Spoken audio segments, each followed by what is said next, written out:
Ban san da wani irin kalamai ya kamata ne maka godiya ba, amma ina so ka san cewa kai mutum ne wanda ba zan iya misalta matsayinsa a zuciyata ba. Ka ceci ran mahaifiyata daga mutuwa. Ba zan taɓa mantawa da wannan halaccin ba. Wai ke wace iriyar masifaffiya ce?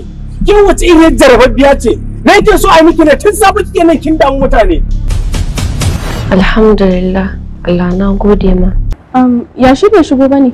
Ha, kake da mu nace ya zauna ya jira mu a mota mu je kawai. Da farko dai sunana Abubakar Jabir Sambo. Ina matukar son sa. Tun a wancan lokacin har zuwa yanzu. Kuma wallahi a shirye nake na ga nayi duk abin da zan yi na ga na same shi. Duk ba zan taɓa bari Zara ta mallake shi ba wallahi.